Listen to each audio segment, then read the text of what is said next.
One of the things that is quite clear about Nadine Dorries' recent foray into presenting a television program on Talk TV is that she's become much, much more comfortable with the camera.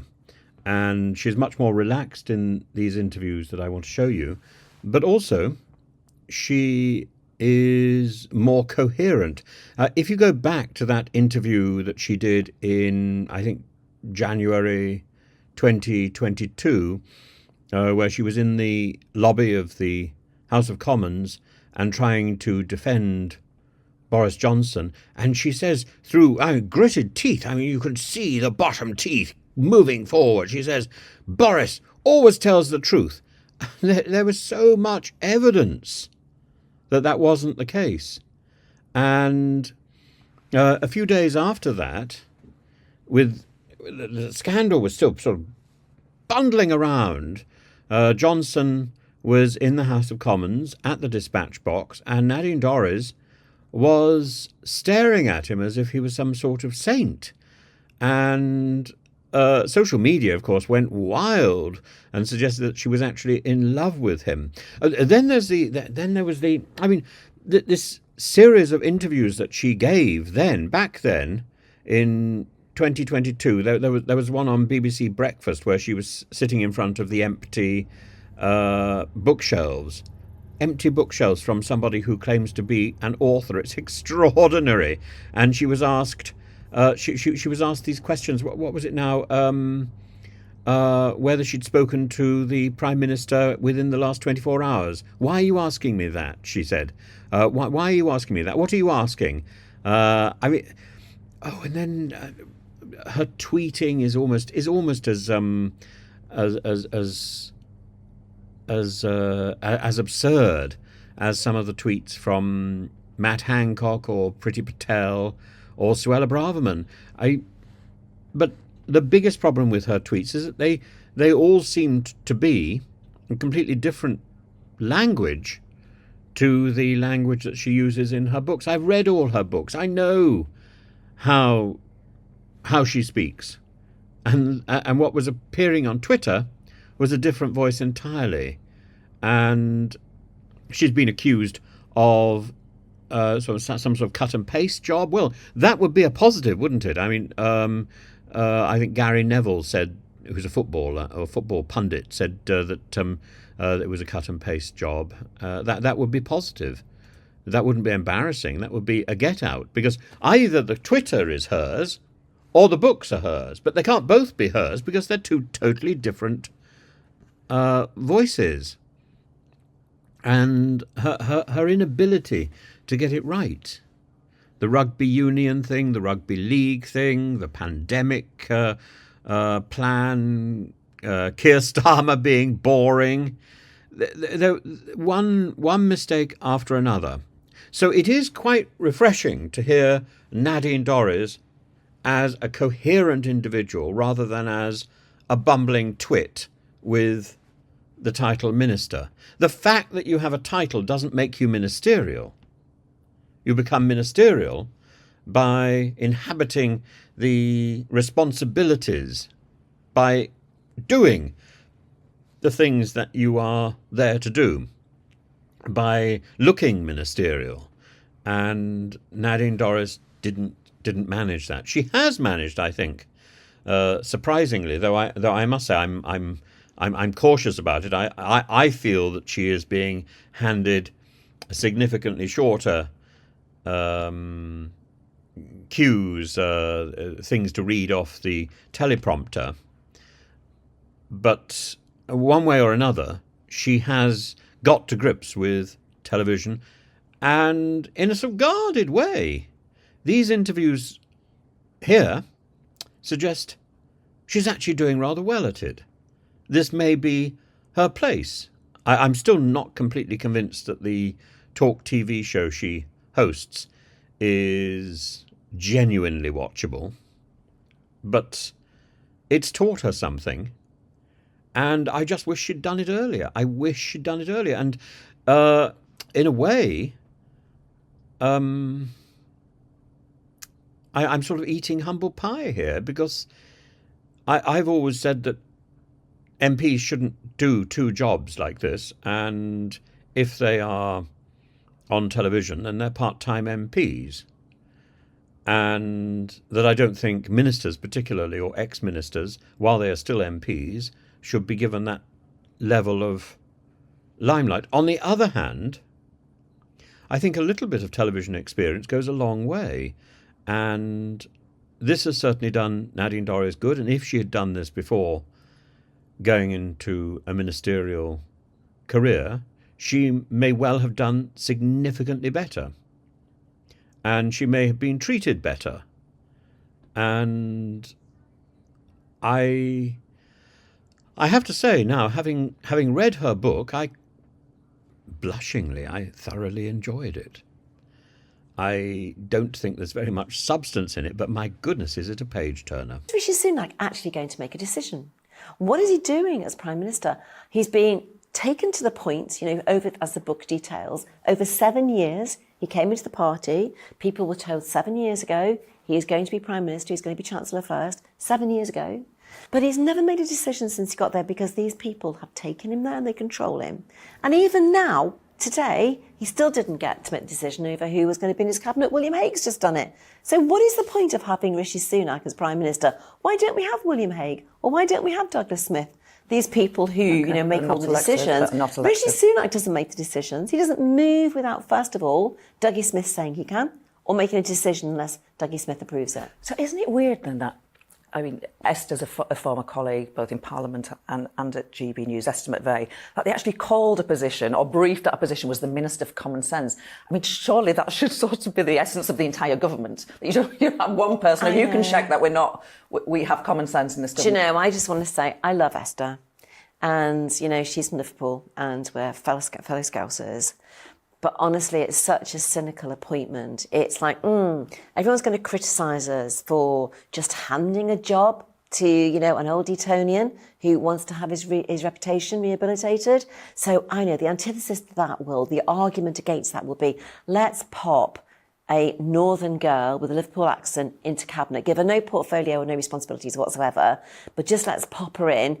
And anyone who says, we can say, well, look, Esther McVeigh, who was educated, by the way, at a private school, Bluecoats private school in Liverpool, let's just pop her into the cabinet because that's the counter-argument to the posh boys. It's just so cynical, and I'm sure Esther has seen through that as well. But, I don't blame Esther for taking it. OK, I'm going to say something that I recall from meeting you for the first time, and it was on the House. It won't be important to you, but it's stuck in my mind. It's kind. Don't worry. Oh, God, we're on the House of Commons terrace. It was 2010. I can't remember how you ended up chatting to me, but I just got in. I said, I don't really know what I'm doing. And you said, if you ever want any advice, feel free to ask me. And I was like, but we're in different parties. And you said this to me. You took me aside and you went, there's something bigger in here than political parties, and that's women. Which is great. But is that true? Is there sisterhood? Are you yeah. And I think for women, politics is difficult. And it was harder in our days. So I came in 2005, Gloria.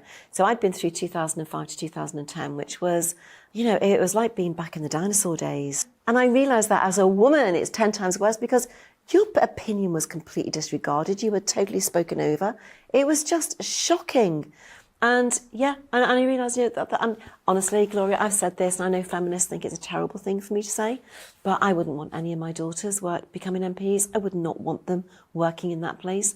I want them to work in organisations where they can have a chance at being equals and know that their opinion is heard. And that's what I want for my girls. I don't want my girls to go into an environment like Westminster, which is toxic. It is a toxic environment. It's full of unpleasant people.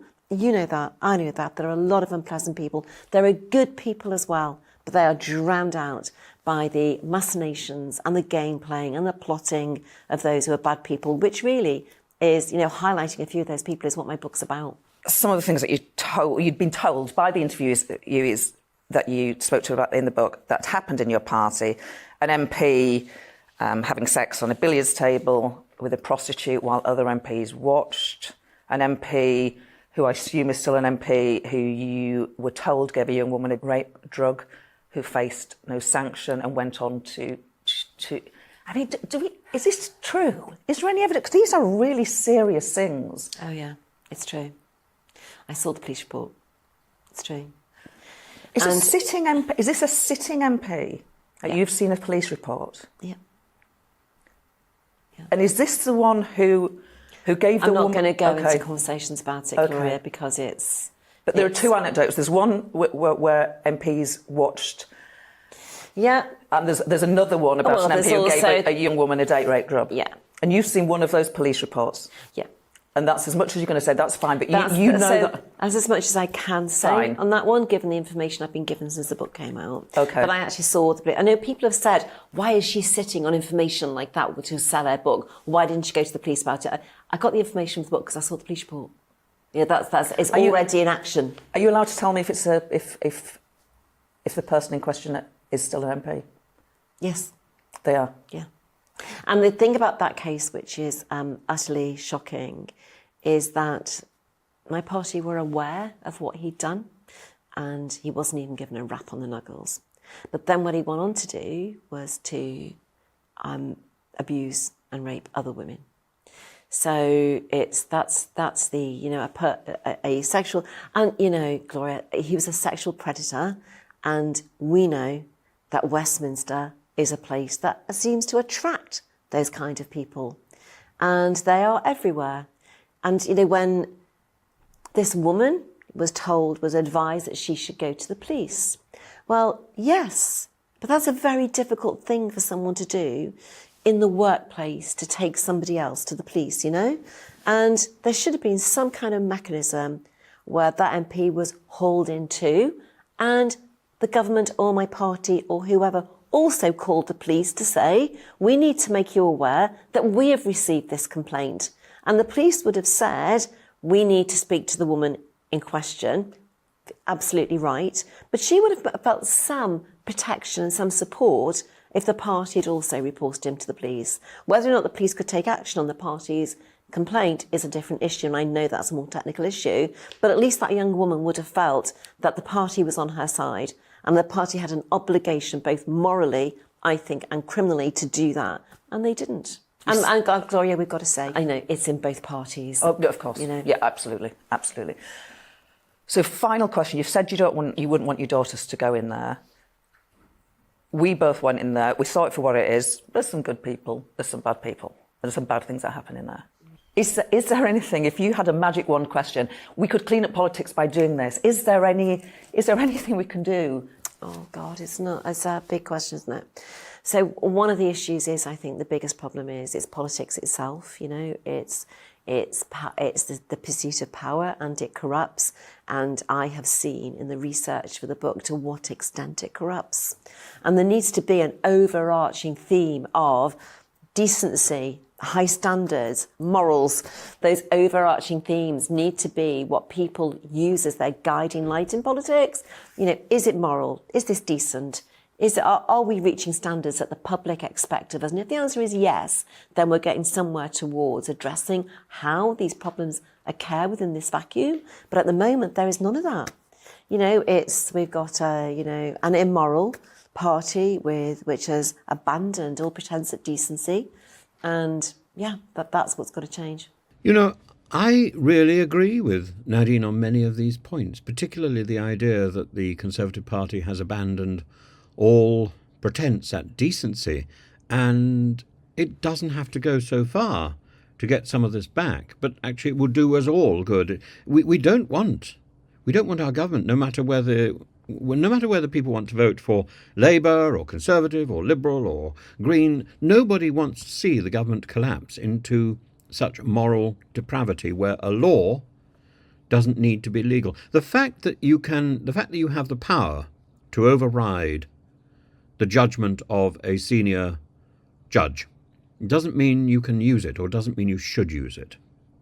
Let's listen to what Nadine Dorries has to say in another interview that she did, I think, 2 days ago. What I think's happened with David Cameron is that, it was difficult for him because he once said that the biggest scandal next scandal would be lobbying. This is the time of the MP's expenses crisis. And of course, he found himself in the middle of a lobbying scandal with the whole green seal thing.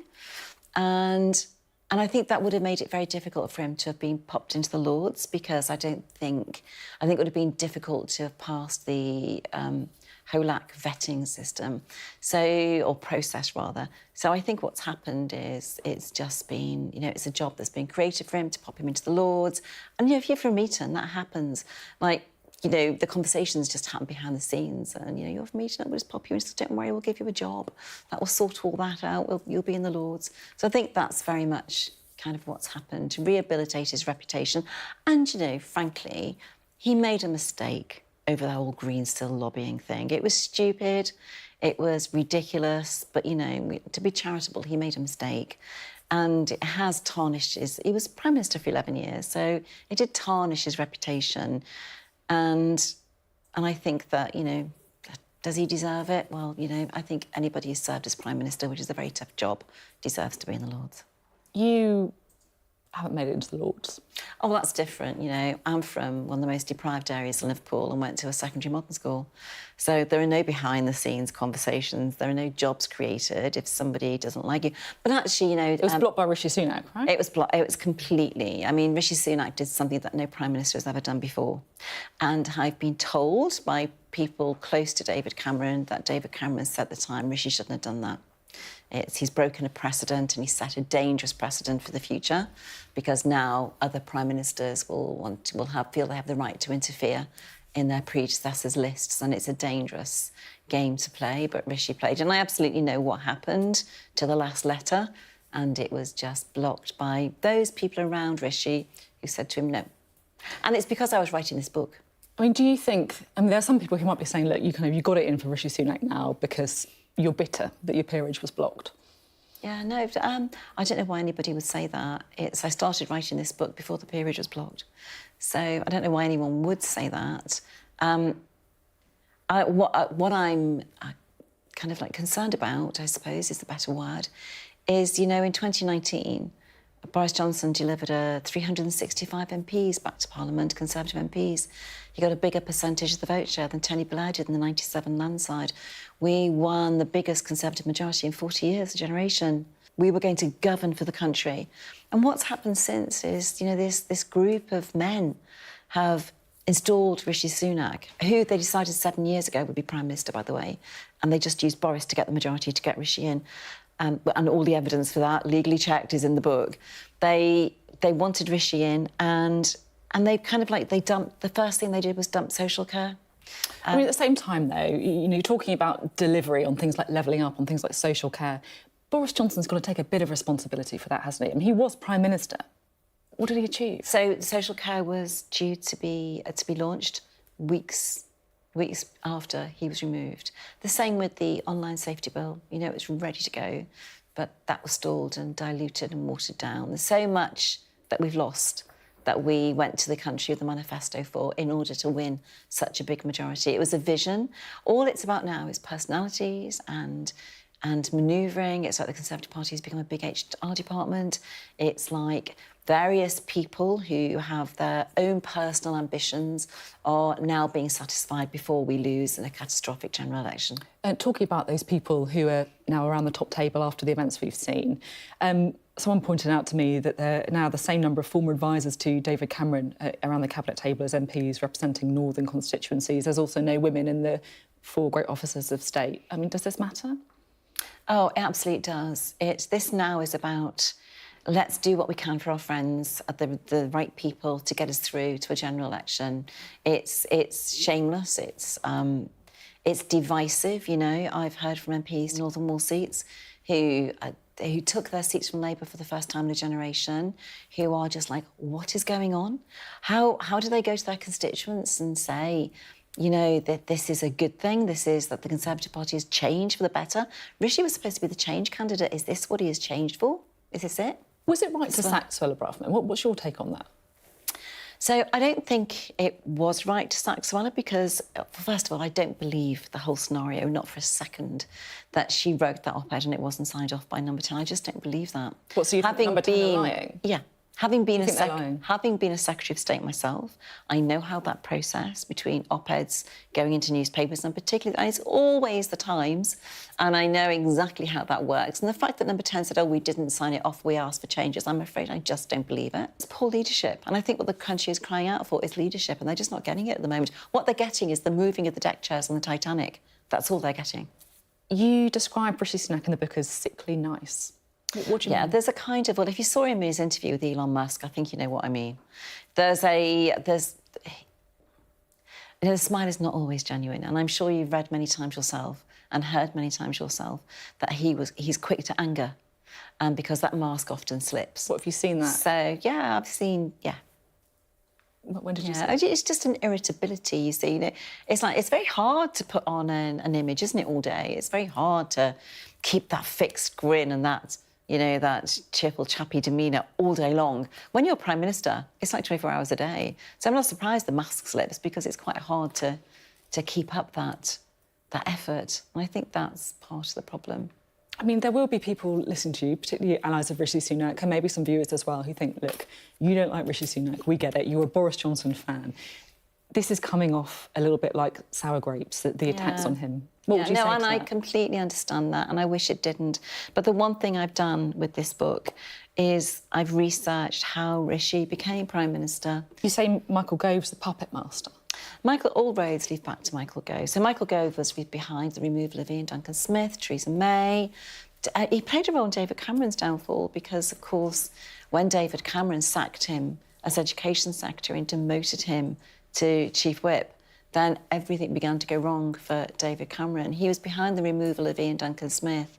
It's, I mean, you know, read the book. It's all in the book. But all roads lead back to Michael Gove, who's had Dominic Cummings by his side for, 23 years? They're inseparable. It feels to me that sometimes, and tell me if you think this is fair or not, people don't always take you seriously in Westminster, in the media, amongst your other MPs as well.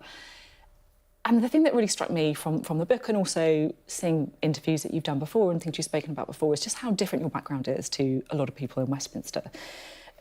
One thing, you know, that struck me was when you talked about, you know, sitting with a dog on your lap, you know, feeling the dog's stomach grumble because you hadn't been able to feed your dog. Can you just give people a bit of a sense about the kind of upbringing you had? Because it is very different, isn't it, from a lot of people? Yeah, it is. You know, a journalist said to me the other day, do you feel like you're an outsider? And I think I replied and said, no, I feel like I'm an insider, because in my other life outside politics, it's very close, you know, so my family, my friends, you know, I'm still friends with the people I went to school with. So it's very close. You know, I'm 66, Where did you go to very school? old. Halewood, Liverpool, and Anfield. So I'm still friends with the people that I went to school with when I was 5 years old. So I describe myself as an insider. And it's only when I thought afterwards that, you know, he was right. In terms of politics, I am an outsider. I'm a complete outsider.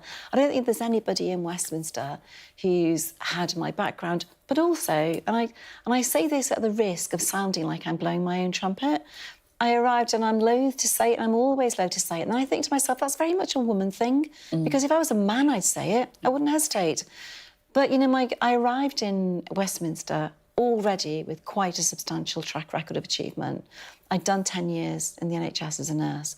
I'd established an original idea, my own business. I'd sold it at the time, which was, you know, a considerable sum of money to a blue chip company. You know, I've sold 3 million books. I'm an author who sold 3 million books. I've been through every level of ministerial. I've been a Secretary of State, you know. It's kind of like...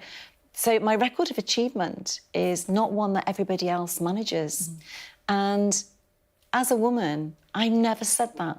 I've never spoken about it. Do you feel a bit embarrassed saying it? Yeah. Because I kind of... I can identify with that, to be honest. Yeah. And is that imposter syndrome? What is it? It's just that... But the men go around telling you exactly what their achievements are and exactly what they've done. As a woman, a politician, I've never gone into the Chief Whip's office or to David Cameron or to Boris Johnson and asked for a job. Staggered when I was researching this book to find out the men do it every day. The men walk in every day. And pay rises as well. The other thing, you know, you can talk about your sort of working class upbringing, having, you know, a different life to many people in Westminster. The other thing that, you know, really struck me, looking at your sort of backstory before you arrived in Westminster, is that you had experienced tragedy as well.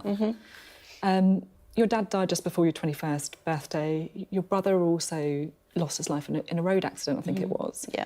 I mean, this must have been massively shaping things that happened in your. So yeah, it wasn't a normal background. I had my father was 42, and when I found him, he'd been dead for 7 days, and I'd been on night shifts at the hospital doing 7 nights on and staying at the nursing home. And my brother was 27, and he died in a road accident. I'm and really sorry. It's like it's awful. Like, no, it's just it takes. You never get over it. You never ever get over it. And then my cousin took his own life, which telephoned me just before, which was they are like big life. They do change you very much, and I've got a daughter who's very much into psychotherapy and trained to be a counsellor. And she drives us all mad in the family because you've got to go and have therapy. Everyone's got to have therapy. It's the answer to everything, apparently. And she keeps saying, you haven't resolved your grief issues. You need to go and have therapy. One day I might find time to do that. Is that something you might do in the future? Yeah. I think grief, it affects many people in many ways, but it's never something you can get over, I don't think. I don't think you ever fully get over grief. And I've yet to explore grief counselling, but as mental health minister, I learned a lot about it. And I think my daughter's right. Possibly one day that is an avenue I will go down. The other thing I read about you is that you have experience of having a stalker as well. Oh, gosh, yeah. Would you recommend, there's a lot of scrutiny. I wouldn't have gone through now what I went through then, because since Joe Cox and David Amos, he was before Joe Cox, and I went through 9 years. Was that as an MP? Yeah. Oh, yeah. I know, he stopped me because I was an MP. It ended up in court. They love to have their day in court, stalkers. When he took me to court, which was great because it was thrown out within 25 minutes and he had to pay all court costs, which he did do the next day. Would you recommend to women now that they should go into politics? No, and I know I sound like I'm very much, like not a feminist for saying that. And, I've got 3 daughters all around your age, Sophie, who I support hugely through their careers. But if any one of them said to me that they wanted to be an MP, I would be horrified. Westminster is an awful place to work. Has it got better? No. No. We've got more women in some ways. So if you read the book, it's there. Read the book. It's the behaviour of MPs, I think, has got worse, and I think it's been facilitated by social media. And social media has made a huge difference to both the role of an MP and what the workplace is like, full stop, And I think it's, Westminster's a pretty gross place. It's like overrun with rats and mice. And that's not the MPs, that's actual live rodents, Like the clarification there. Yeah, I wouldn't want my girls working there. Now that you are saying goodbye to Westminster, you've written your book, what are you most looking forward to? Oh, gosh. So I've got my column every Monday in Daily Mail. I've got my TV show on Talk TV on Friday afternoons. Come on, there must be something outside of work that you were looking forward to. Oh, so, I know this sounds absolutely boring, but I grow all the family's vegetables, so I'm just looking forward to go. What's your top vegetable? The one that you're really good at nailing? Well, I'm quite good at all of them, actually. Oh, really? No, I have no luck with brassicas. So, yeah, I don't know. No luck with sprouts. But, yeah, I want to do... And I want to travel a bit more as well. I haven't travelled for a long time for pleasure. It's all been for work. So I'm looking forward to travelling for pleasure again. OK. Again, all I can say is, like, the first time when I came across Nadine Dorries as an author, while I was lying in bed recovering from cancer operations, I warmed to her, and I warm to her again now. But as a minister, as a person who was a senior member of the Conservative cabinet, no, I didn't warm to her at all. And watching her performance on Channel 4 and so on, these completely inchoate and absurd interviews that she gave, no. But